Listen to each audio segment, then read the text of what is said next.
Hello, welcome to Michelle Sews Again. I'm Michelle. Today it's Friday, so you know what that means. It's another hashtag Friday Sews. If you are interested in what I've been working on, what's coming up next, and a little bit about life, then please stay tuned.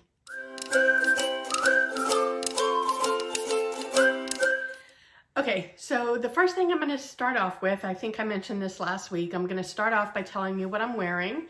And this is my Charlie Caftan. I'm going to link to my review of it up here in the cards, and I will also put a link to it in the description box. I have gotten so much wear out of this dress that I am starting to itch to make another one. Yeah, so that's my Charlie Caftan. I made it out of an ice-dyed shower curtain that I ice-dyed. So what did I make this week? I worked on little girl dresses. I'm not going to share these with you right now because there is a vlogger tour that starts today, 9/1. It is officially September, so it is officially the start of Project Dress-A-Girl. And Mari's video, her intro video, was a premiere video, so we got to do some live chatting, which was a lot of fun. But I will link to her intro video in the description box below. Go and check it out if you're interested in joining. But my video is on September 9th. So I will talk about all these dresses plus the ones that I have left to sew in that video. And just as a spoiler alert, I did one reversible dress and I'm gonna talk you through how I did it. So like I said, I'm gonna link to Mari's intro video in the description box. I'm also going to link to her blog post, which gives you the whole calendar of events for the vlogging tours, for some live YouTube lives. And some events there if you're in the Gaithersburg, Maryland area. All right, the other things that I worked on this week aren't sewing related, but they are fabric related. I ice-dyed two 2-yard pieces of white cotton sheeting, and my goal for both of these was not to use them for any garment sewing, but to use them as artwork in my new house. So in my living room, I have a lot of artwork. My mother was an artist. My brother is an artist. My uncle was an artist. I've dabbled a little bit in painting. I'm not an artist, but I've dabbled. So all of my artwork in my house is family. Like, we've done all of it. And I have a few blank spots, and I thought ice dyeing is my current form of art. So I wanted to ice dye in a really interesting pattern with some gorgeous colors. 2 pieces, one for the living room and one for my home office. So that's what I worked on this week. I'm going to insert pictures here. This first one was originally intended to go in my living room. You can see here, I used some blues and some greens and a little bit of pop of orange. And I really wanted that to go in the living room. The design did not come out as I expected, but I love it. It looks like a kaleidoscope. I was attempting to do the glitch fold, which if you're into ice dyeing and you've watched YouTubers that, you know, really focus on ice dyeing, you'll know that the glitch is more of a graphic design where it's like squares that are kind of off kilter a little bit. It's a really cool design, but those videos they do the glitch fold on t-shirts and smaller pieces of fabric or garments. And so when you're doing a 2-yard piece of fabric, when you get to the end of folding, it gets pretty thick. So I had folded it in half again, folded it in half again, and then started the glitch fold. And I think it came out fabulous. I love it so much. That one was intended for the living room. The second one here, I did in purples and blues and greens with a little bit of orange. And that one I did in a geode tie. And I love this one as well. And this one was intended for my office, and the wall that it's going to go on is a teal color with some soft metallic gold stenciling on it, which I will show you guys at one point, but I want to wait and get that room done before I show it to you. And this was intended to go on a spot on the wall there. But my husband likes the geode better than the kaleidoscope, so I might switch them up. It'll be fine, even though these were intended to go in the rooms that I made them for. it'll be fine. So I am going to get those framed and up on the walls, and I'll let you see what they look like once they are installed. So I'm excited about both of those. What do I have coming up next? I have quite a few projects. So I was on staycation this week, which is why I was able to get so many little girl dresses done. I was able to get my ice dyeing done. I'll get to why I didn't get as much done as I wanted to when we get to the life section.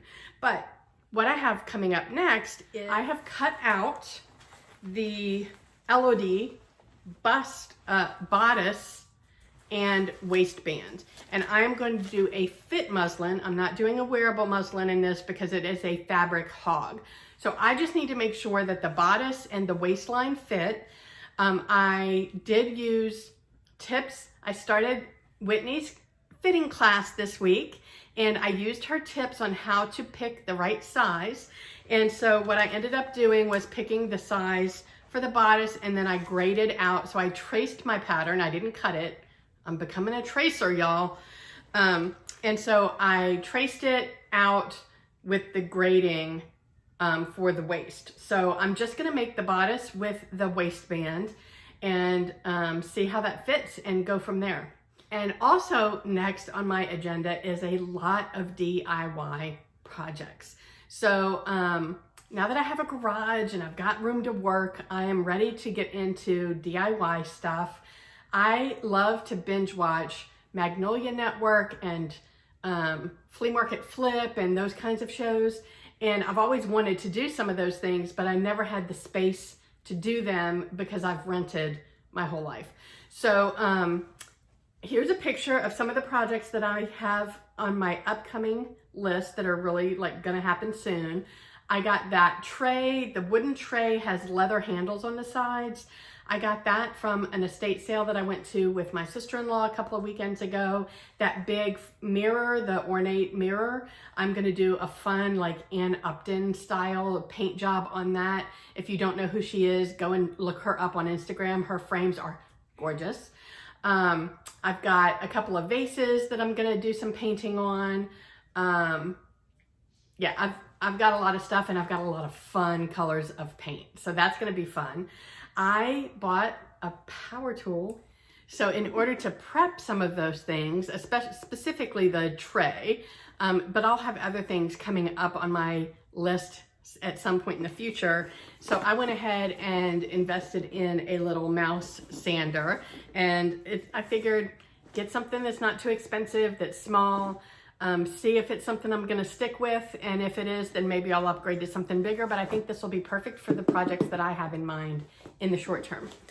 I am thinking about filming the process on some of those, but if you guys aren't interested because it's not sewing, then let me know and I won't bother. I'll just do them on my own and show you how they come out.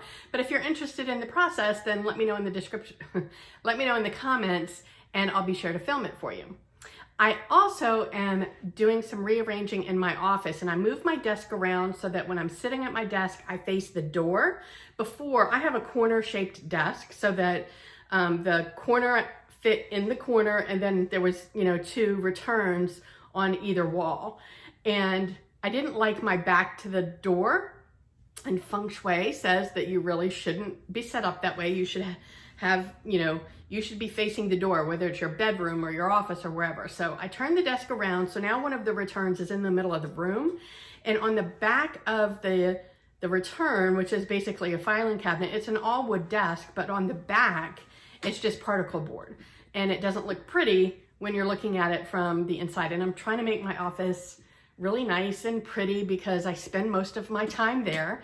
So I got some peel and stick wallpaper that I think is going to complement the stenciled wall and the graphic rug really well. So when I'm done with that, I'm going to show you guys the whole room. I'm really excited about it. All right, so now on to life.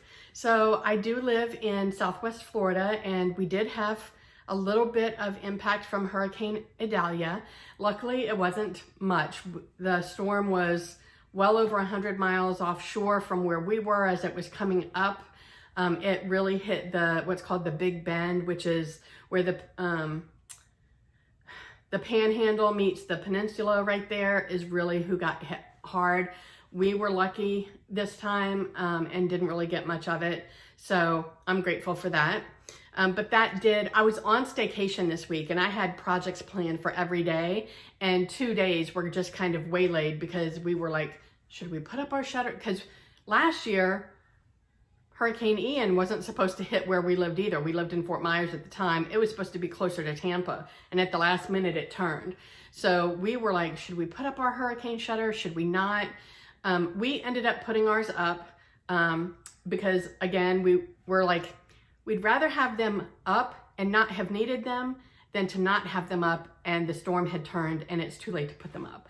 Plus, we'd never put them up before, so we wanted to see how long it took so that next time we can decide how close into it being close to us do we have enough time to put them up. So we needed to time it out as well. So that took up, putting those up, worrying about the storm and everything took like a day and a half out of my plans. No biggie. So today I had a fun day. At the last minute, last night, I texted Carmen and Jen, and because we put Hercules in doggy daycare. So I was like, I want to get out and about. I've been stuck in the house all week, so I want to go do something. I want to go play. And so I texted Carmen and Jen, who live near me locally, and Carmen wasn't available, but Jen was. So what we decided to do was to go to Penny's, which is a fabric store in Sarasota, and then do some thrifting. So that's what we did. We went to Penny's, and I'll put some pictures in here of inside the store. The thing about it, so I'll give you my thoughts on it. The store was dark. He didn't have lights on very much. So it wasn't impossible to see the fabric, but it wasn't being shown in its best light. All of the fabric is on big rolls. A lot of them are on poles, so it's easy to like pull them down and touch them and feel them and see them, which I loved. I actually like that way better than it being on bolts like they have it at Joann's. So from a downside, they didn't have much lighting. From an upside, they had really gorgeous fabrics. They were just not for me. So they had very high quality, gorgeous, I want to use the word fancy because for my lifestyle, they're fancy. There were a lot of silks. There were a lot of satins. There were a lot of, I want to say Georgette, but that's not the right word. You know, the light flow chiffon. There were a lot of chiffons, a lot of sequins, a lot of fabrics that were beautiful, but the fabrication was just not suitable for my lifestyle. Also, from a color perspective, a lot of neutrals, a lot of darker colors. There weren't a lot of bright poppy colors, which clearly is my preference.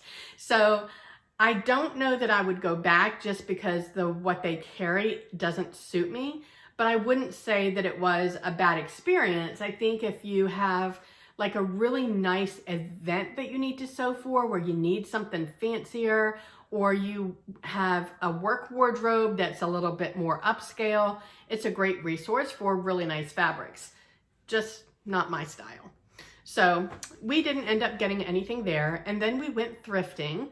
So we hit, let's see, 5 different thrift stores. We went to Salvation Army, let me see, Tidewell Treasures, St. Mark's Divine, Habitat for Humanity, and St. Francis Animal Rescue. And all of those were within the Venice area.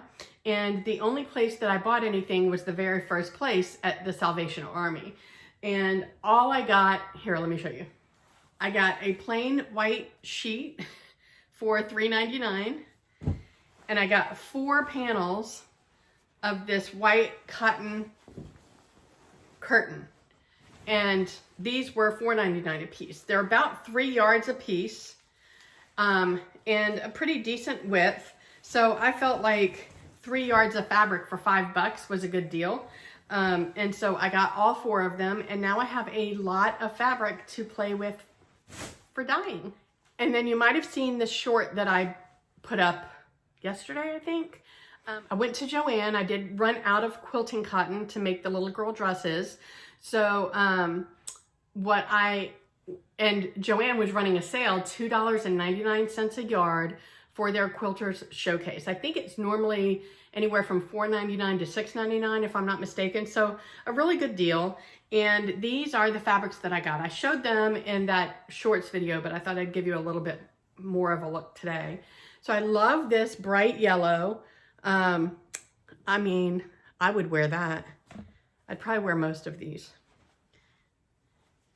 This is a cute little aqua one with peach flowers. This one is really fun. It's got a 60s or I guess 60s or 70s vibe with the yellow and the orange flowers. This is just a polka dot with all those different colors. And I think this could be a good coordinating fabric with pretty much any of these. I love this one. It's kind of like a light aqua background with these fun, funky flowers. And I got this cute yellow and white check. And then this lime green swirly deal. I really feel like any of these could be combined together to make a cute dress. And that's probably what I'm going to end up doing. So I have 2 more dresses to make that I have planned. So some of these may just be advanced purchases for next year's project. Yeah, I have plenty to finish up what I need to do. I would love to hear if you're participating in Project Dress a Girl. Let me know in the comments below. Go and watch Mari's video. Make sure and watch me on September 9th. And I'll show you all the dresses that I've made. And that's all I have for you this week. Wherever you are, I hope the weather's amazing. I hope you're able to get some sewing in, and I will talk to you next time. Bye.